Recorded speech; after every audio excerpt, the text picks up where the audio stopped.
Miami was taking on the Pistons on Tuesday night, and it was a sluggish, physical, back-and-forth game that came down to the wire, but it was Jimmy Butler's fourth-quarter heroics, scoring 15 of his team-high 26 points that helped seal the deal. The Heat have now won 7 of their last 8 games and continue to move up the Eastern Conference standings. We break down the game, who stepped up, and break down the news about veteran guard Patty Mills on today's episode of Locked On Heat. You are Locked On Heat, your daily Miami Heat podcast. Part of the Locked On Podcast Network, your team every day.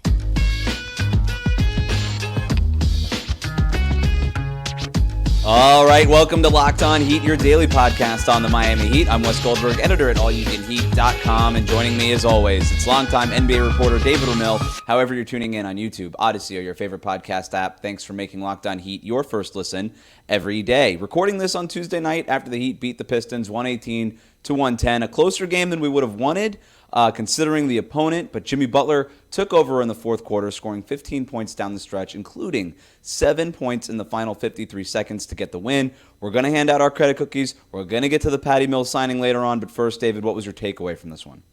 You know, I can't disregard the loss because the Pistons have been playing better since the All-Star break. They got robbed of a win against the New York Knicks, and since then it's kind of lit a fire, and they've been competitive. I mean, Miami fans can probably remember the first game of the season opener against the Pistons. They played Miami very tightly then. That was before, obviously, the All-Star break. But since then, they've still been competitive. And Miami looked a little out of sorts. And I don't think it was necessarily anything that Detroit did defensively. They started off hot, Miami did. And they got some great scoring from Duncan Robinson early on. He was pretty consistently good, especially down the stretch when he hit a big shot in the fourth quarter. But they also weren't getting nearly enough production, I think, from their two stars. Bam Adebayo and Jimmy Butler were both kind of sluggish to start off, and not until Jimmy went off in the fourth quarter, that kind of sort of evened out. But both of them were taking a somewhat passive approach, and they were just able to do just enough to be able to hang with the Pistons. They maintained a slim lead throughout. The Pistons actually wind up taking a lead late in the game, and then Miami late in the fourth quarter wound up pulling ahead and getting the win. It's a win. It doesn't really matter against what opponent. I know Celtics fans will probably be in our mentions and comments saying, oh, they barely beat the Pistons. How can they consider themselves contenders? Yada, yada, yada. It doesn't matter. It's a win. The Pistons have been competitive for most of the season, especially since their incredibly long since the All-Star break. Yeah, especially since the All-Star break. So I think it's still a good win overall, and Miami was able to get some good production out of guys like Caleb Martin, who continues to round into great form.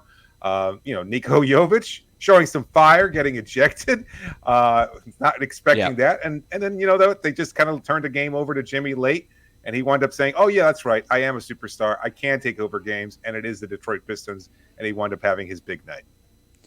It felt like the Heat missed some of the injured players that they've had over – love the arena stuff. It feels like the Heat missed some of the injured players that they've been missing. No Kevin Love as the backup center. A lot of Orlando Robinson minutes and Thomas Bryant minutes. I can't say that even a second of those minutes were productive, and it felt like the Pistons really were able to make their runs or keep it close in those minutes. Haywood Highsmith, sort of an up and down 11 and a half minutes. You just wonder, okay, if Tyler Hero, Josh Richardson, and Kevin Love were healthy, how many of these guys are really playing? So I think that might be part of it too. But look, you mentioned Caleb Martin. It was a great game for him. He's starting to round into form, like you said. To me, the takeaway here is just it's Jimmy Butler. We can complain about the fact that it's close against the Pistons. Probably was a little bit closer than you said. They have been way more competitive since the All-Star break. I think that is worth mentioning, and it's a good point that you make. But it's not about is this win close or is this win a blowout? When you're playing a team like the Pistons, you're not going to prove anything to the Pistons. What are you going to do? You're going to beat the Pistons by 20 points. Is anybody going to think of you differently? No, they're the Pistons. They stink. You beat them by 20 points or 8 points, it doesn't really matter. You're not proving anything. The point at this stage in the season is stack the wins and get yourself into better playoff positioning here. And with this win, the Heat improved to 35-26. They've won 11 of their last 13 games. The Magic beat the Hornets tonight, so they're 36-26. The Knicks lost to the Hawks tonight, so they fall. The Nets beat the Sixers tonight, so the Sixers are also 36-26. That means that the Heat are a half game back of the number 4 seed. So if we want to have a real conversation about what this win really means, It's that they're half a game within the 4 seed in the Eastern Conference as this team continues to play its best stretch of basketball. And a big part of the reason why Miami is playing this way is what Jimmy Butler showed you in the fourth quarter. I thought it wasn't a great first half by Jimmy Butler. Nope. He probably thought, hey, it's the Pistons. This team stinks. Somebody else will win this game for us. And then nobody did. He had 7 points in the first half, and he had to have a huge second half. He ends up with 26 points in the game, 15 points in that fourth quarter, hitting clutch shot after clutch shot. Did hit his three-pointer. 21 seconds left, got the three-pointer. Streak is up to 15 games in a row now. And that was the difference in the game. And when Jimmy Butler can just turn it on, I don't care who the opponent is, but when he could just turn it on like that and say, you know what, I'm not going to lose this game, the Heat are really tough to beat. Yeah, no, that's entirely fair. I fault the performance from Jimmy a little bit because he was being a little passive, but maybe that kind of mindset of, you know what, he saw Duncan go off in the first quarter. He saw Caleb go off in the second quarter, and they were holding a lead at that point. So maybe he didn't feel the need to kind of take over the game. That's a good Bam point. kind of had his hands full a little bit trying to keep Jalen Duren off the glass, and he wasn't particularly aggressive. For all of Duren's faults, at 20 years old, I still believe that kid's going to be a star at some point. Like, he is he's young. Awesome. He is so young, such a great rebounder, so physical, such a smart player too at 20. And, he gets into foul trouble because he's still just tying it all together. Like, this is like, I'm a comic book fan, obviously. This is like one of those characters, like, Captain Marvel. It's like a kid with all these superpowers. Like, how do you figure it all out, right? And that's where he is at right now. So, but that's I blacked out when he started talking about Marvel. But to your point with the Pistons, though, they have a lot of players that I like. Jalen Duren, Asar Thompson. I like Cade Cunningham. I really like Jaden Ivey, and he's starting to come along lately too. They've got Simone Fontecchio that they got at the trade deadline from Utah, and he was a problem. Induct him into the Random Scrub Heat Killer Hall of Fame here. Future Heat player. I'm telling you, they're going to circle the wagons on that guy in 6 or 7 years. He'd be a great fit. His prime. Maybe the perfect fit next to Bam Adebayo. Go get him. Go get him before next trade deadline.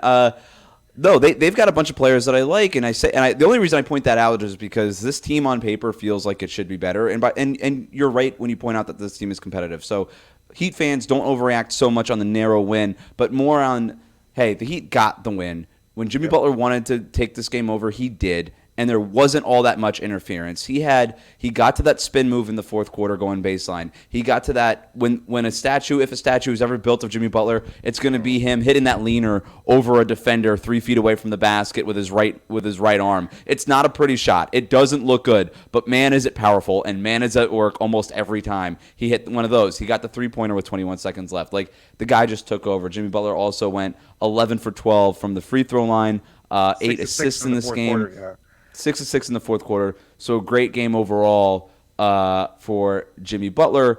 Should we just go right into the credit cookies part of the show? Or do you have any other big takeaways from the game? No, other than the fact that, again, climbing the standings, they gritted it out. They did what was necessary. That's all it is. Let's move on and get into credit cookies. Credit cookies is next here on Locked On Heat. Today's show is brought to you by eBay Sports. Passion, drive, and patience. What brings home the winning trophy is also what keeps your ride or die alive. And eBay Motors has everything you need to maintain your vehicle and level it up to peak performance, from superchargers, roof racks, exhaust kicks, LED headlights, and so much more. Whether you're into speed, power, or style, eBay Motors has got you covered. With over 122 million parts for your car, you'll always find exactly what you're looking for. And with eBay Guaranteed Fit, your part is guaranteed to fit your ride every time, or you get your money back. Plus, because with eBay Motors, you're burning rubber, not cash. With all the parts you need at the prices you want, it's easy to turn your car into the MVP and bring home that win. Keep your ride or die alive at ebaymotors.com. Eligible items only. Exclusions do apply. And eBay Guaranteed Fit only available to U.S. customers. Thanks for making Locked On Heat your first listen every day. Make sure you're subscribed on YouTube and on your favorite podcast app. Locked On has launched the first ever national sports 24/7 streaming channel on YouTube. Locked On Sports Today is here for you 24/7, covering the top sports stories of the day with the local experts of Locked On, plus our national shows covering every league. Go to Locked On Sports Today on YouTube and subscribe to the first ever national sports 24/7 streaming channel. If you're watching us on YouTube on Tuesday night, make sure to hit that like button, hit that subscribe button if you're not subscribed already. Leave leave a comment. Let us know who you think should be getting the most credit cookies for this game. But that's what we're going to do right now. It's another Heat win, which means it's time for the tastiest segment of Locked On Heat. Let's get into the kitchen and whip up some credit cookies. David, who's getting cookies tonight? Well, we talked about Jimmy Butler earlier, so we'll start with him. He gets 2 credit cookies on the night, the up and down performance, but he turned it on late when it mattered most, and it's Jimmy Butler. So, of course, he gets credit for Miami's win. I also gave 2 credit cookies to Duncan Robinson, who continues to impress with his incredible ball handling skills and, the occasional 3-point shot. Some defense as well, getting a nice block shot early in the game. I also have Terry Rozier, who I think might have had one of his best offensive games in a Heat uniform. He was really efficient from the floor. The shot seems to be much more comfortable. I think he's really growing into his role, and there's an understanding there. He also had a couple big plays late, so he gets 2 credit cookies. That's 6 total so far. And I got 1 for Bam Adebayo, who, again, was not as overwhelming a scorer as you would have liked, but he had a big overall game. And Caleb Martin, who had an incredible second quarter, I think 15 points in that period, and he was really a difference maker there when Miami was kind of trying to figure out their footing. So he gets 1 to round out the 10 credit cookies on the night. Caleb Martin was 3 for 6 from three-point range tonight. That was the big takeaway for me from Caleb Martin. Bam Adebayo's defense, I thought, was incredible all night. I mean, him ping-ponging from going up to the level of the screen. Miami started switching a little bit late in that fourth quarter to try to flatten out Detroit's defense. We haven't seen a ton of switching from Miami most of the season. It's been mostly a drop defense. But Bam getting out there, guarding guys like Cade and whoever else was on the perimeter, and then darting back to make sure that there was a body on Jalen Duren, especially when that ball would go up, and make sure he wasn't getting beat for those rebounds the way that Thomas Bryant and Orlando Robinson were basically all night. And so I thought it was a phenomenal Bam Adebayo defensive game. One of the underrated, kind of subdued, no big highlights. Did he even have a block in this game? I don't think he did. He had one block shot, and I don't even remember it. But he got credited for 1 block. It might have been one of those swipe down blocks that you don't really see. It just happened. Who did get a couple blocks? But it was a great defensive game. Thomas Bryant. Let's shout out Thomas. Like a guy. One was a goaltend that he got away with. Whatever. According to Coop Khalil of Locked On Pistons, it was basically all body anyway, and it wasn't much of a block. But, what are you going to do? It's good for you, Thomas Bryant. You got 2 blocks, and you're still a -2 in your 5 minutes. It was ugly, man. All right, let's move on to Duncan Robinson. We got to spend some time on him. A sensational game from Duncan Robinson. 18 points, 4 assists. He scored those 18 points on 6 of 11 shooting, 4 of 9 from 3-point range. He had just a few plays, though. Let's just go eye test. Screw the box score, David. I know we keep talking about this, but there are times where it's still surprising to watch him do what he does when he puts the ball on the ground. He had a play, the big one, right, where it was basically the Schmitty that he pulled against Wemby earlier in the season in San Antonio. He did it again on the other side of the floor tonight, where he kind of fakes going in, comes back out, fakes going out, and then does go back in baseline and finishes with the layup there. Eric Spoelstra and Duncan Robinson both pointing out it was a little bit different than the one that he had against Victor Wembanyama, because I guess the difference was he went through the legs on this one, which he said he couldn't do that going the other direction. Maybe you didn't see it by benefit of the replay, but he actually had his back to Ausar Thompson, dribbled behind his back, and then dribbled it through his legs to cross him over quickly, and then had the ball in his right hand. So he went right to left so quickly as he was spinning around, wound up having the ball, and then finished with a reverse layup. That was ridiculous. That's a really skilled basketball play. And I know we're kind of like, oh, it's Duncan Robinson, white guy, shooter. He didn't have that in his repertoire in his bag. But that was a really and now nice he does. play. Yeah, where did it come from? I asked Eric Spoelstra about this after the game, and I was like, are you surprised when you see – because that's surprising, all right? That's surprising based on where Duncan Robinson was. And he goes, look, we see him day in and day out put in the work. Eric Spoelstra him, right? But he's like – and he works on it constantly with our assistant coaches. But, Spo added, I never saw him work on that with our coaches. So I don't know where that one came from. He seemed legitimately amused by that Duncan Robinson shot. And he even said, he was like, yeah, it was really similar to the one that he did in San Antonio earlier, but that one was just an advanced level. And that wasn't just the only one. That was not the only one. He had a play where he got the defense on his hip, then went baseline, held his defender, and then dropped it off to Bam. as Bam rolled into the paint for the layup. I thought that was extremely skilled and a high basketball IQ play. He didn't score on it, obviously, but he got Bam the bucket. He drove on Cade on another play, held him off with his left arm, and then finished over Jalen Duren, went high off the glass with a touch layup on there. I thought that was an incredible shot. He had a lob to Bam late after the Heat fell behind to start the third quarter. Like off the fast break, and then to just not a finish for Duncan Robinson, but he had a huge 3-pointer with 2 minutes left to help the Heat go up 111 to 105 to keep that was huge. Just to keep Detroit at arm's distance. Yeah, it was probably the biggest shot of the game at that point until Terry Rozier made the biggest shots of the game, and then Jimmy Butler made the biggest shots of the game. And a block as a help side defender, and I can't recall exactly who the block was. It was early in the game, but it was a nice addition again. Like, you don't expect it. Like, for all the conversations we've had, and we've had several about Duncan, whether or not he should be starting or coming off the bench, and we're talking about the versatility and everything he's shown, he is no longer, I think, a negative defender. Like, I think he can hold his own at the very least. And as a help defender, he's always been somewhat underrated. I know you and I have talked about this before. I don't know if our fans necessarily agree, but I think he's always been a pretty decent help defender. It's your job to convince him, David. Yeah, and I think we saw that tonight when he came over, weak side help there, and then all of a sudden, he just gets the swat after there's something to be said about the fact that he's 6'7", 6'8". Like, size, at some point it just matters a little bit, where the other options are, 6'2" Terry Rozier, 6'5" Tyler Hero with a negative wingspan, and like when the guy's just 6'8" out there, there's something to be said about it, and it does provide some sort of advantage.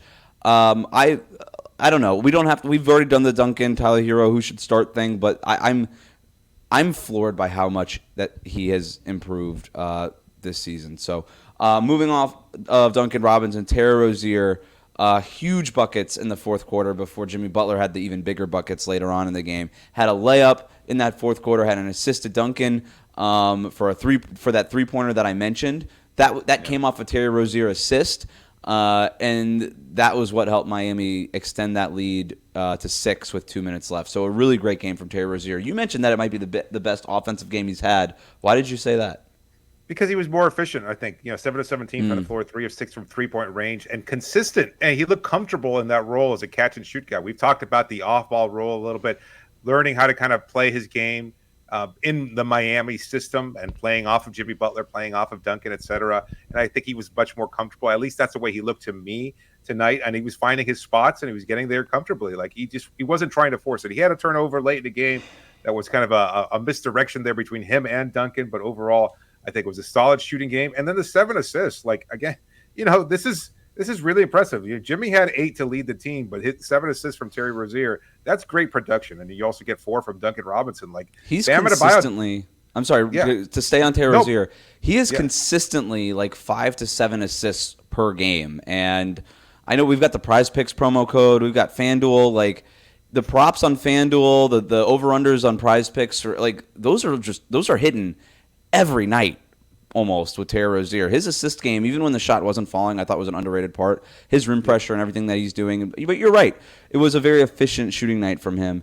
And he just looked better on the floor. He's starting to figure out some two-man game with Bam Adebayo. Miami just spamming that pick and roll with Bam against Detroit basically all night. Whether Jalen Duren was on the floor or if it was James Wiseman or Isaiah Stewart or whoever they were going against, they were spamming that. Maybe more pick and roll. I haven't seen the numbers off of like Synergy or whatever. I would have to ask Cooper Moorhead for the stats on this. But like, maybe more pick and roll than they've run in any game this year. It just felt like it was every single play down until it was basically Jimmy Butler time late in the game. You gave a credit cookie to Nikola Jovic, right? I did not. It was you didn't. A shout out. I know. I shot. I tried to do so via text during the game itself because I did like that fire and just provide background for anybody who didn't watch the game. Like, he picked up a tech early. I guess in the first half. Right almost at the end of the first half. Nobody kind of thought much of it.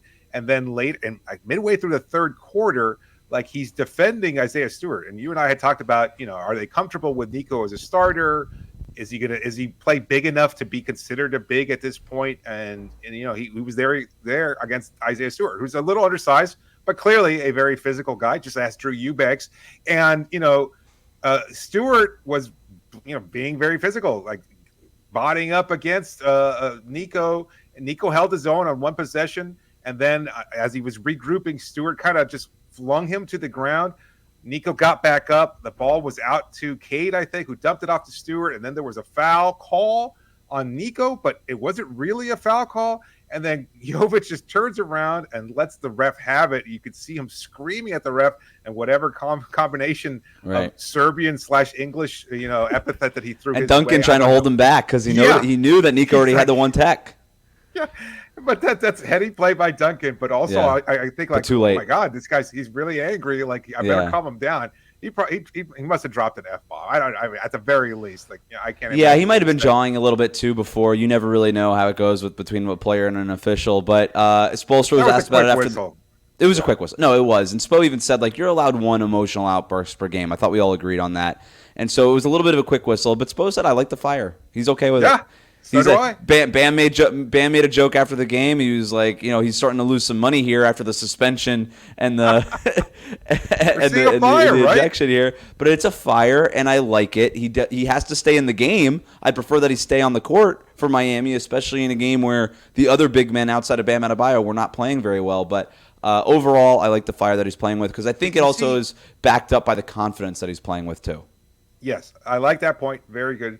At the same time, you see a lot of young European guys, they kind of get punked in the NBA a little bit. We saw this with Luka. Like, Luka, he was a professional and a high draft pick and an incredible scorer, and elite and everything else like that. But he was getting punked a little bit in his first couple seasons. And at 20 years old, Nico's still obviously very young. And I think there's still some maturation process, some understanding of the NBA game. But he's shown a lot of competitive spirit now that he's got the experience, the starting job, and again, the confidence, as you pointed out. I think it's been really helpful towards him. So I would expect him to be a part of the rotation moving forward. And he might even have a couple of big moments in the playoffs. You never know. Look, I like the pace from him. He's grabbing those rebounds, and he just ignites the offense. He's not waiting. He's not looking around. Rebound, go, baby. That's all he does, and it's really exciting to see. TBD if he'll be in the playoff rotation. I still think the Heat are figuring that part of it out. But you're right. He adds something that nobody else on this roster adds in terms of grabbing the ball off the rim and going. And Spo loves that. He wants the Heat to play with more pace, and Jovic pushes the pace more than anybody else on this team. And so he's doing the things that he needs to do to stay on the floor, other than yelling at officials when those officials take him then off the floor. But let's move on. The Heat made a free agent signing. They went ahead and signed Patty Mills. What can he do to help the Miami Heat, especially for this playoff run? We'll talk about that next here on Locked On Heat. Today's episode of Locked On Heat is brought to you by BetterHelp. Sometimes we all have the opportunity to get something off our chest, or we need the opportunity, I should say, because we don't always have it. It's big or small things, and certainly it could just, who knows? It could come up over the course of a day. It could be building up for several weeks or months or even longer, and it just starts to get to you, and it's important to let that out.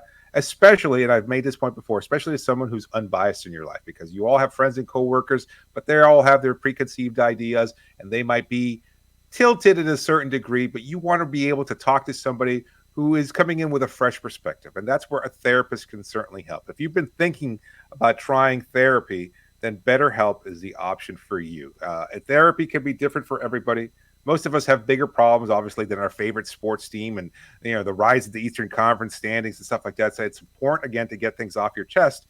But if you've been thinking about trying therapy, give BetterHelp a try. It's entirely online, and it's designed to be flexible and suited to your schedule. You fill out a quick questionnaire. You find out exactly what you're looking for. If you have a preference of a particular therapist, of what time, day, etc., and you make a monthly payment, and next thing you know, you're all set up. Visit BetterHelp.com/LockedOnNBA, and right now you'll get 10% off your first month. That's BetterHelp, HELP.com/LockedOnNBA.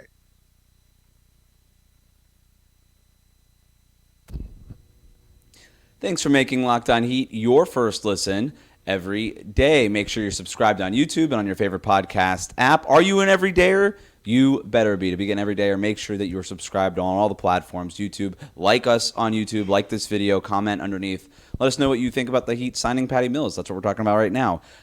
They did that on Tuesday afternoon after Mills agreed to a buyout with the Hawks last month. The Heat, to facilitate the signing, waived Drew Smith. That makes room for Patty Mills on the 15-man roster. David, what did you think about the move to add some more point guard depth?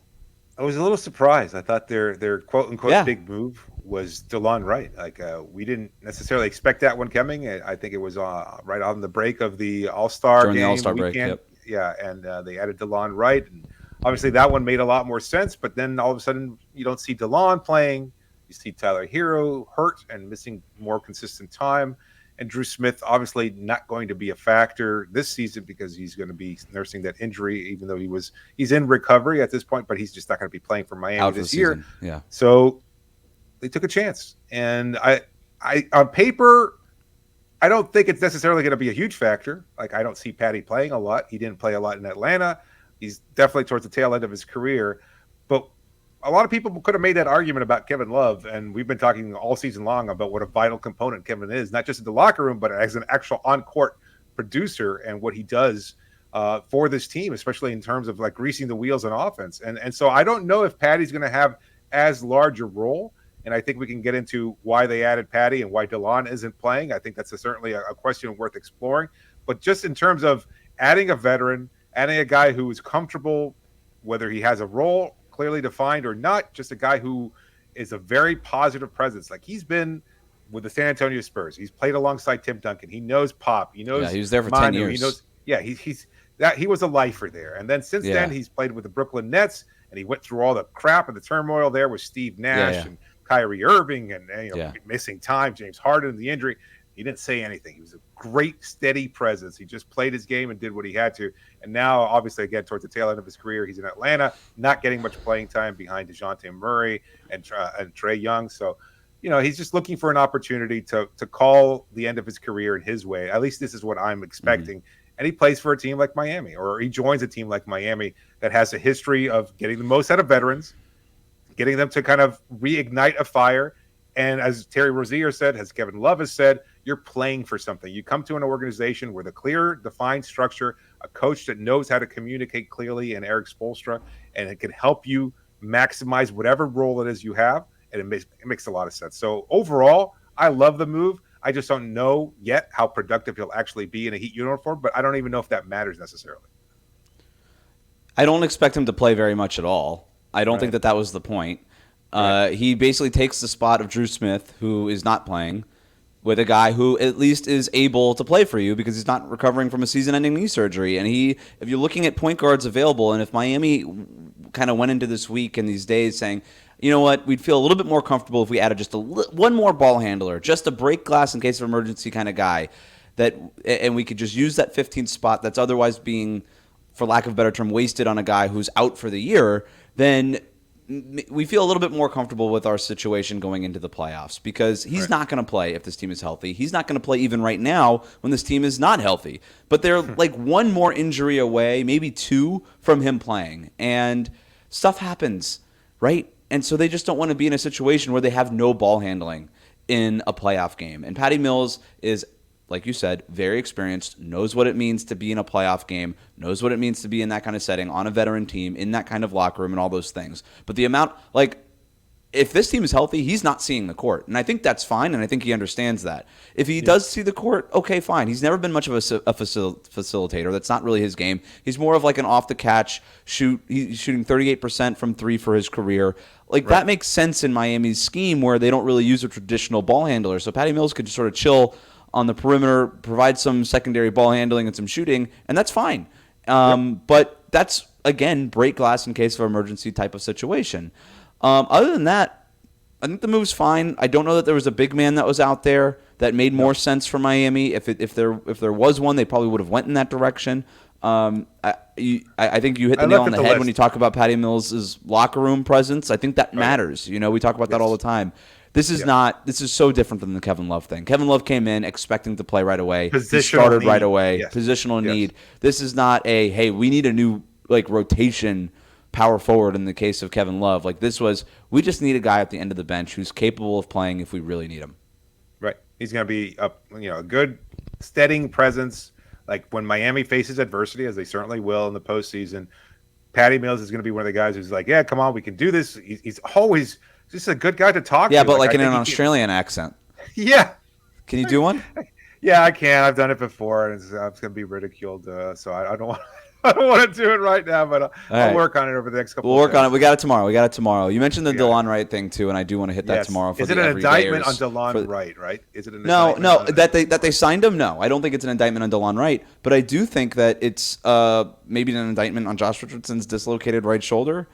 It does not sound like Richardson is expected back anytime soon. I think the expectation is that Tyler Hero will play again, but I don't know that there is any clear timetable or expectation from the Heat's point of view on when Josh Richardson returns. So that might be another reason why you go guard instead of maybe potential, other position, forward, wing, center, whatever it might be. But we got a lot more to get to here. I do want to tackle that DeLon Wright question on tomorrow's show. Why isn't he playing more, and especially on not like this, where maybe he could have been used? We'll get to that. We'll get to some of the other questions in our episode tomorrow. Of course, we'll have an episode for you on Thursday night, recapping that game against the Dallas Mavericks. But for now, thanks for making Locked On Heat your first listen every day. Hit that subscribe button on YouTube and follow us on your podcast app.